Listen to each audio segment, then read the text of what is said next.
Okay, how's it going? It's been a week. I've been making a lot less videos lately. Not that anybody watches my actual videos. These are more just, like I've always said, for me as like a time capsule. So I can come back in 10 or 15 years and remind myself, that's what I thought of this, or this is what I was saying about this at that time. So today I'm going to be talking about some of the Christmas movies I own that I feel like people should watch every year. It's not like a must-watch Christmas movie list, but for me, these are the Christmas movies that I tend to watch every year, no matter what. And let's just hop right into it. So, damn it, damaged case, but put that cookie down now. Oh, these cookies! I gotta get the recipe from Les. Put that cookie down now! One of the best Christmas movies for me. I grew up watching this. It just encapsulated everything I enjoyed about Christmas. And as an adult, I still enjoy this very much, especially the adult side of it. This dude panicking on the last day, Christmas Eve, trying to find his son the most popular toy on the planet at that time, before the internet was really a thing, before you could get online and, oh, ship this to my house from Amazon. This motherfucker had to go out there, go to all these different stores, get laughed at, point and laughed at. What? Because everybody knew, except for him, how popular this toy was. This guy's so wrapped up in his job that he hasn't been paying attention. He didn't notice that his son asked for it.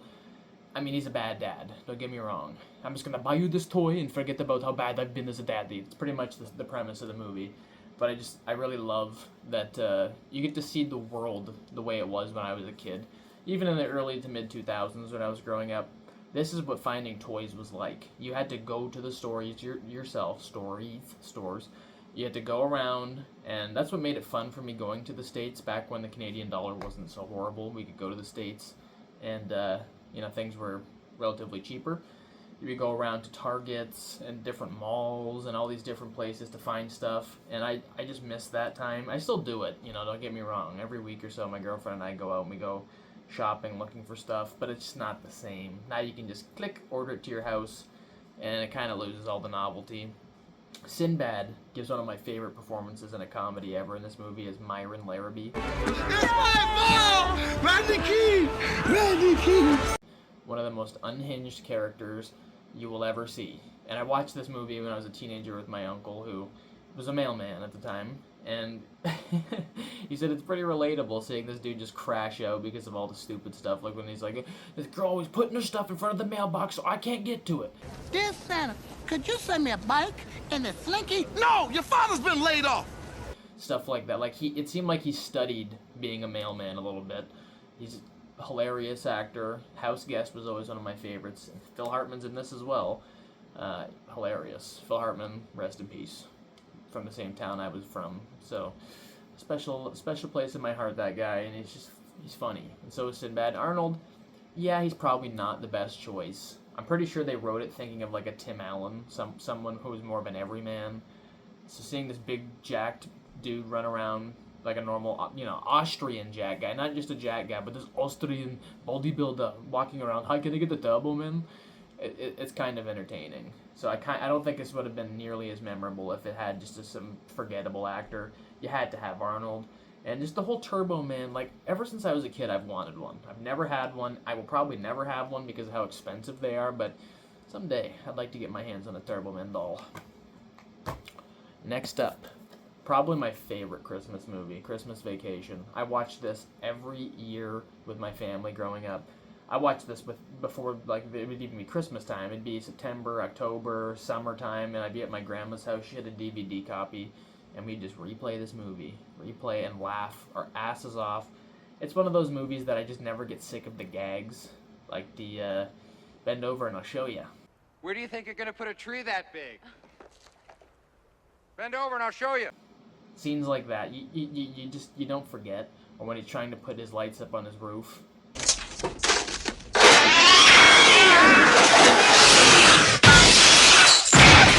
Little memorable scenes like that became pop culture, iconicism.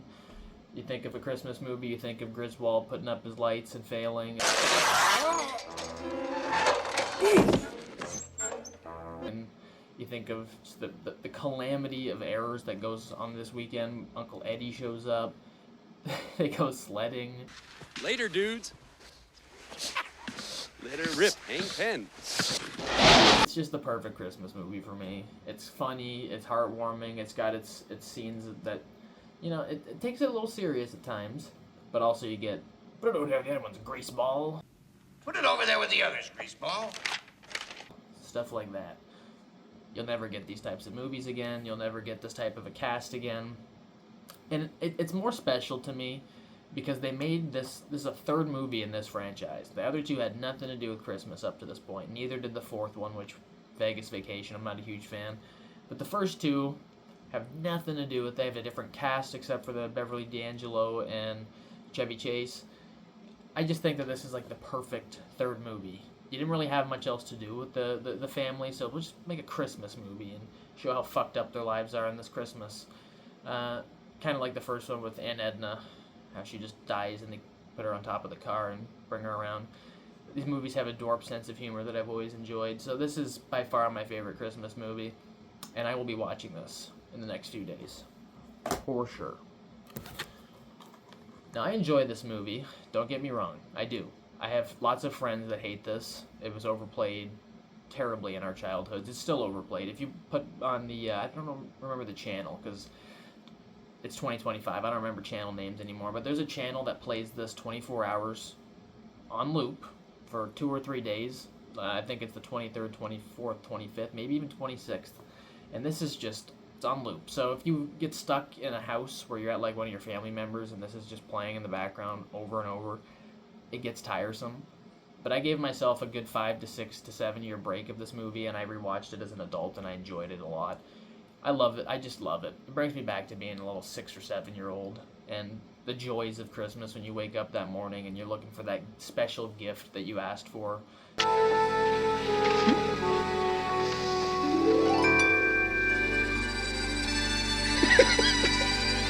I wasn't asking for Red Ryder BB guns, but you know, every year it was something like, this year I want a special wrestling figure, or I want a Fast and Furious toy, or something. I always had something, so I can connect. Even as an adult, I think back to, oh, I remember those days of being super excited to wake up, and it's just got some good stuff in there. Like, you'll shoot your eye out. I want an officer Red Ryder carbonized 200 rifle. You'll shoot your eye out, kid. The kid getting his tongue stuck in the pole. Wait, come back! Come back! Come back! The bell rang! There's a lot of memorable scenes in this that they stick with you. And Scott Farkas, the bully, scared the shit out of me when I was a kid. I was like, I don't want to go anywhere near this dude with a raccoon hat on. He's gonna eat me alive. And that scene where he beats him up is so satisfying, and he's, he's pounding his head, and his mom's like, you get out of here, Ralphie. Ralphie!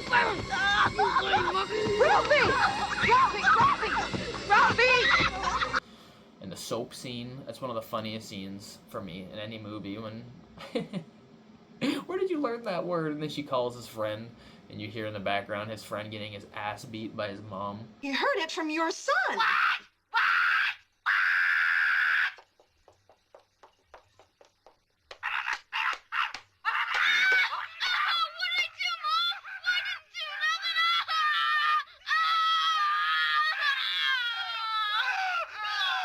Those little things you would never see in a kid's movie anymore. So I'm just thankful that this exists, and glad I grew up watching it. Rah rah rah rah rah rah rah rah.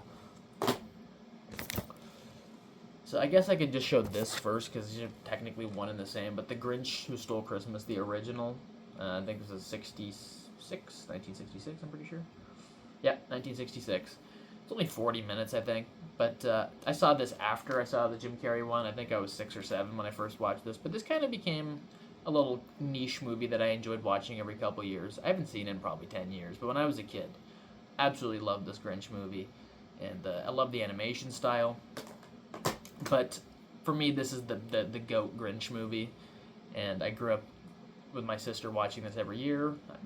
She's been sending me a lot of Grinch memes lately because it's Christmas time.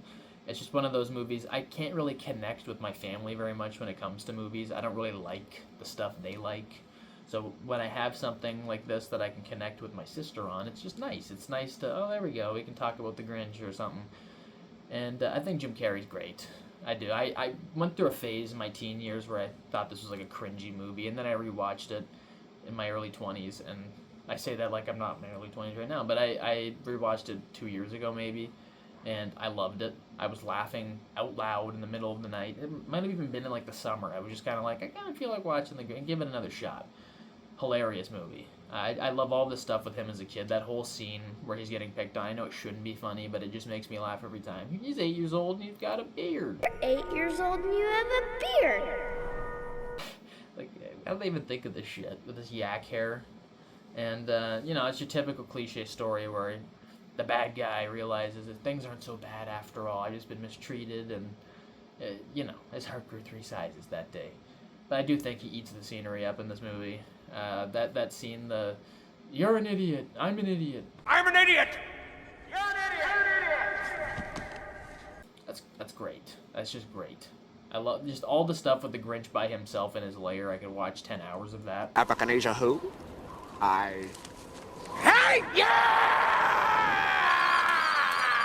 So, yeah, you know what? Go rewatch this. If it's been 10 years or something like it was for me, give it another shot if you're feeling like, oh, it might be a little dated.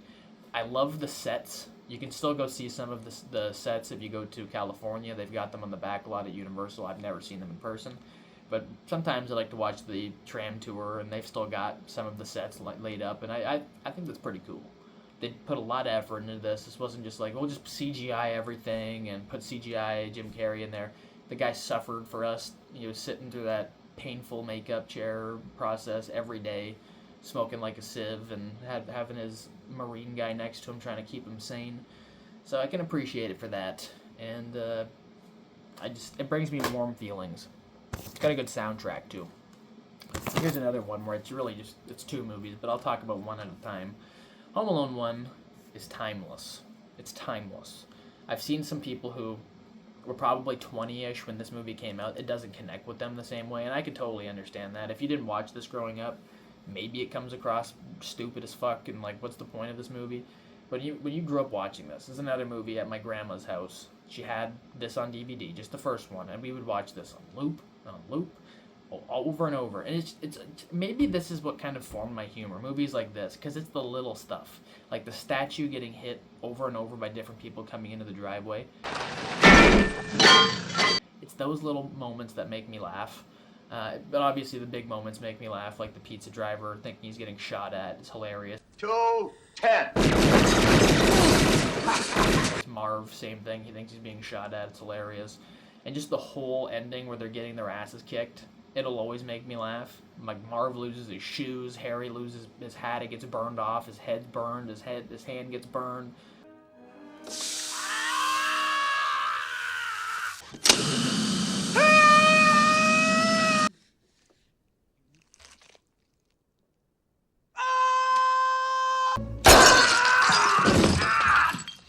Marv falls downstairs, Harry falls downstairs. It's just, these guys would be dead. But I just enjoy seeing these 2 retards just continuously get beaten and get back up to get beaten again.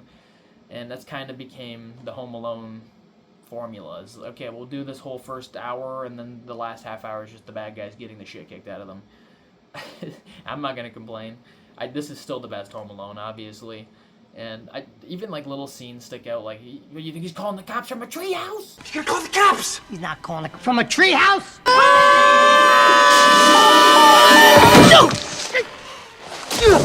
You can't have those scenes anymore because we all have our fucking cell phones. So you just pull his little cell phone out, the whole movie would have been avoided. We would have had all this connection to the police and stuff, but back in the 90s, you couldn't do that. Even the shoplifting scene sticks out when old man Marley shows up and just slams his hand down on the counter and he just runs out with the toothbrush.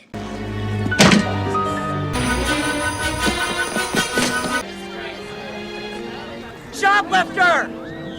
The whole movie's hilarious. So I don't have any complaints about Home Alone, except for the fact that his family's shitty to him. Uncle Frank is such an asshole, but in the best way possible as a viewer. He's so entertaining. And that leads into the second one with Uncle Frank, when Kevin walks in on him showering. They wear a silly smirk because they know I'm the king of the cool chair. and films him singing, which when I watched that with my girlfriend, I said to her, like, if my nephew walked in, I would lose my mind. Like, that Frank undersold that. He's like, get out of here, you nosy little pervert, I'll slap you silly. Yeah, I would have been getting out of that shower and giving him a nice knuckle sandwich, but Frank handled that like a champ. Yes, this movie's not as good, I'm aware, but I still, for some reason, have this sick pleasure while watching it where I just enjoy, because I watched it so much as a kid, I think, I just enjoy watching Kevin get into his shenanigans. This is just not as good as the first. Like, the whole pigeon lady thing is so stupid. It's a terrible thing for children to learn. Oh, I can just approach random citizens in New York City because they're just misunderstood. Kevin, run! You're gonna get stabbed, so don't do that. Terrible, terrible idea. The whole Old Man Marley thing was different because he was truly just misunderstood. You know, he wasn't really even looking scary. It's just the mind of a 7 or 8 year old kid runs wild when you get told something by your older brother. He's a murderer. He's a murderer. But in reality, he was just an old man who did nothing wrong. In this case, she's a homeless lady with pigeon shit all over her, and Kevin even acknowledged it. Is maybe you need to find something without pigeon crap on you. Yeah. You know, or just Kevin avoid her at all costs, and that's that. Yeah, here's your little turtle dove. Instead of giving you some money that I've been spending on everything, just give you a little turtle dove. You know, there's a lot of stupid shit in this movie, and just the plot conveniences, like he just shows up in New York City, and he knows what to do, and he knows where to go, because he's been watching this TV show with the Ding Dong Dong Hotel, or whatever the fuck it's called. Yeah. If you're trying to watch this for the plot, you're gonna really be like, what the fuck is happening? Like, not to mention his family ends up at the same hotel that they tried to kick Kevin out. Yeah, I don't know. There's just a lot of stuff in here you're supposed to just kind of ignore. But Rob Schneider's in this. He's funny. Why can I never remember? Tim Curry. Fuck, I love Tim Curry. I can never remember his name for some reason, but he's funny in this movie. Really funny. And they're like the bumbling buffoons that are trying to catch Kevin in the act. My long century. And that whole scene, basically the recreation of the first movie when the pizza guy shows up and he's playing the movie. It's even better in this one. But you've been smooching with everyone. Cliff, Boney Bob, and then he's like, no, Cliff, no, I swear. Boney Bob, Cliff. No. It's a lie. That was funny. There's some really good stuff in this movie. But overall, if you're comparing this to the first one, you're going to be disappointed. I just enjoy, again, watching these two idiots get the shit beaten out of them. Marv gets like 5 bricks thrown on his head from 40 stories out. Like, he'd be toast. Maybe not 40 stories. 4 stories. You'd be dead. You'd be so dead that Marv would be under the ground.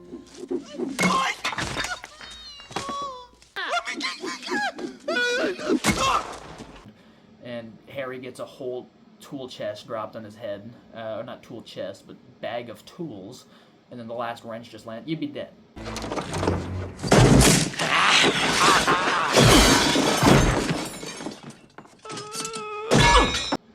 But, yeah. I'll stop mumbling and rambling about Home Alone 2. But those are, like, must-watches every year, in my opinion. There's no negotiating that, really.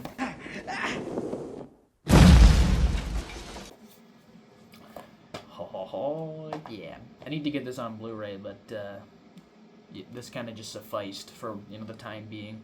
This movie's perfect. I wouldn't change anything about Billy Bob Thornton. Wasn't acting in this movie. He's just being himself in the best way possible. I don't mean that as an insult. I just love how effortless and douchey and hilarious he is in this movie. He's such a scumbag. He's an alcoholic loser, but I love it. I love watching him piss all over himself like a moron. I pissed again. He's basically Mr. Leahy. You piss yourself.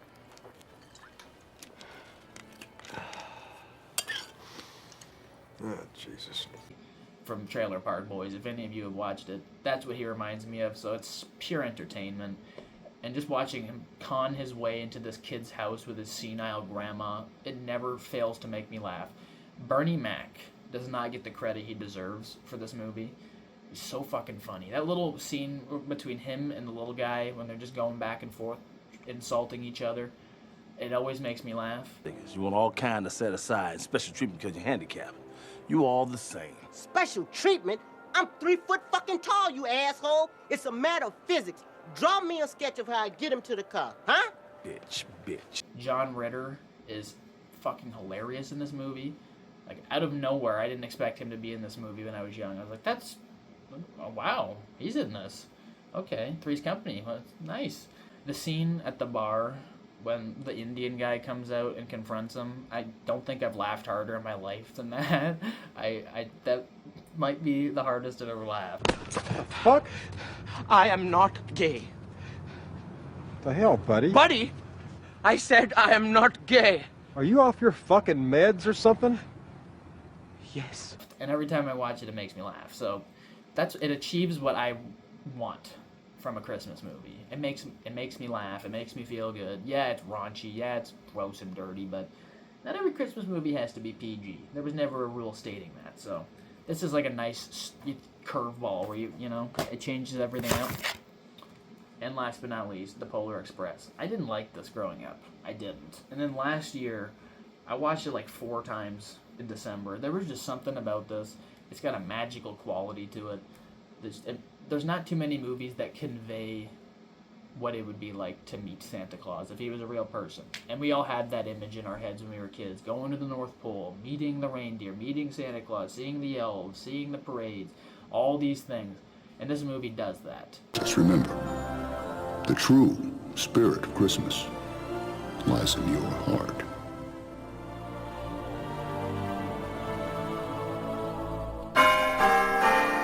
I don't really care for the characters, don't get me wrong. The little black chick, I don't care at all. She's a little Mary Sue.